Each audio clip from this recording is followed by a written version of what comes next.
Jason Segel, best known for his comedy roles in movies like Forgetting Sarah Marshall and the hit sitcom How I Met Your Mother. But you're about to see him like never before. Jason plays the late author David Foster Wallace in the new movie The End of the Tour. It's based on a real-life road trip that Wallace took with a writer from Rolling Stone during a promotional tour. Take a look.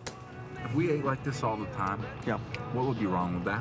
What would be wrong? Like besides your teeth falling out and getting really fat? It's got none of the nourishment of real food, but it is real pleasurable masticating and swallowing this stuff. Yes, it is. It's like seductive commercial entertainment. But what saves us is that most entertainment is not very good. Yeah, but what about good seductive commercial entertainment like Die Hard? First Die Hard? The first Die Hard. Great film. Yes. No, it's a brilliant The film. best. Jason Segel, good morning. Good morning. Thanks for having me. What's wrong with you? How do you mean? Last time you were here, we talked about your children's book. Yeah. I asked you about some of your favorite roles. And then I said to you at the end, anything big coming up for you? Yeah. And you said nothing about what could be the role of a lifetime. Yeah. Why were you holding out? For today. This is it? You wanted to premiere it here? That's right, yeah. This movie is people are lining up to review this movie. And I could spend the entire interview reading you the great reviews. Let me just pick one. I think Huffington Post says it best. It's early, but let's prep Jason Segel's Oscar campaign just to be safe. Well, that's very sweet.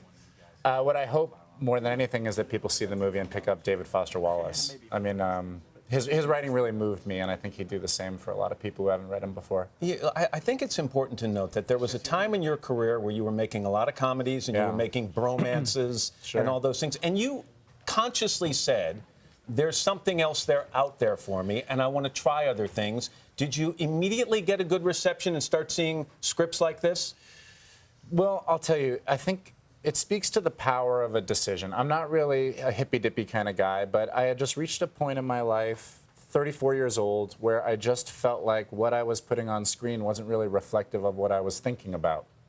And I said to myself that the things that I liked of my work were things that really reflected how I was feeling. And Forgetting Sarah Marshall, for example, is how I felt at 24 years old, where a breakup feels like everything, you know? Right. You call it the breakup.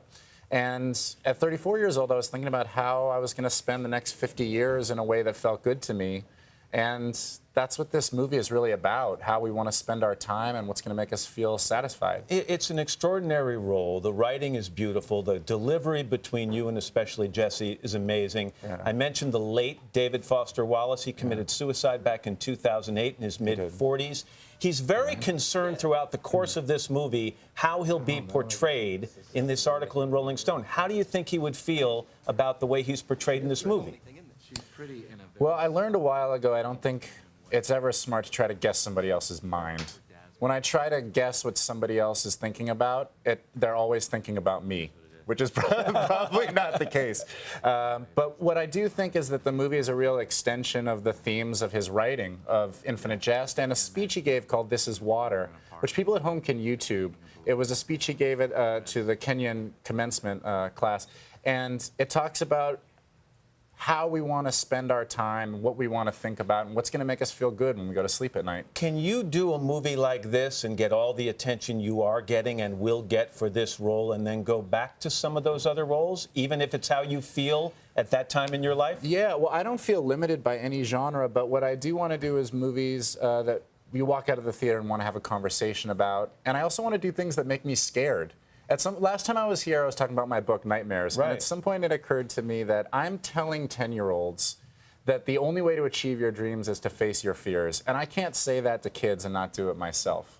I think that's a good way to look at it. You can make up for the fact that you didn't reveal this to me last time by mentioning me in your Oscar speech. Somewhere after relatives and people like that. Okay, that sounds like a fair plan. Jason, it's fabulous. Thank you so much. Congratulations. And the End of the Tour opens in select markets this weekend, then nationwide on August 14th. Hello, Today fans. Thanks for checking out our YouTube channel. Subscribe by clicking that button down there and click on any of the videos over here to watch the latest interviews, show highlights, and digital exclusives.